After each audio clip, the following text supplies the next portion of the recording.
Ya, ini berawal dari kecintaannya terhadap budaya Betawi. Ada seorang pria di Kembangan, Jakarta Barat yang membuat usaha industri rumahan. Ini berupa kerajinan miniatur ondel-ondel. Miniatur ondel-ondel ya?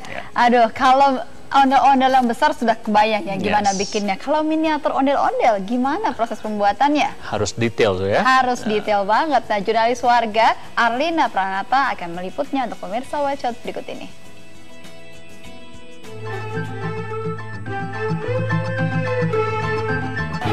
Pemirsa, saat ini saya berada di kawasan Meruya Utara, Kembangan, Jakarta Barat untuk melihat bagaimana proses pembuatan miniatur ondel-ondel dari mulai pembuatan desain hingga ondel-ondel siap jual. Pemirsa pasti penasaran? Kita langsung saja ke rumah pemirsa.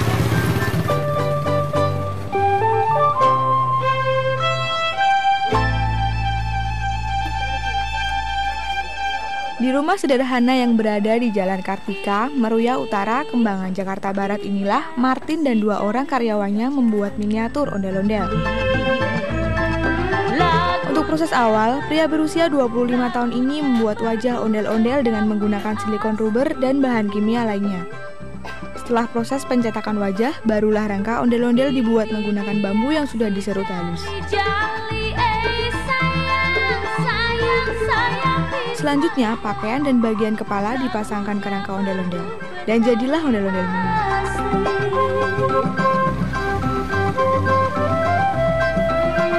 Cukup dengan Rp100.000 saja, Anda bisa mendapatkan sepasang ondel-ondel mini ini. Kalau event, kebetulan berdekatan ulang tahun Jakarta ini ya, apalagi kemarin dibarengin dengan Hari Kartini juga sudah dilakukan. Lalu konsumennya dari kalangan mana saja, Mas?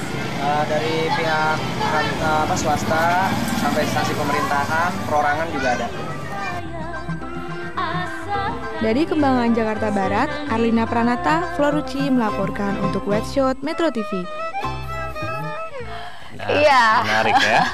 Itu dia kreasi yang tidak benar-benar terinspirasi dari budaya Betawi dan juga tidak terbatas ya, dengan modal yang sedikit bisa menciptakan kreasi seperti itu. Gitu.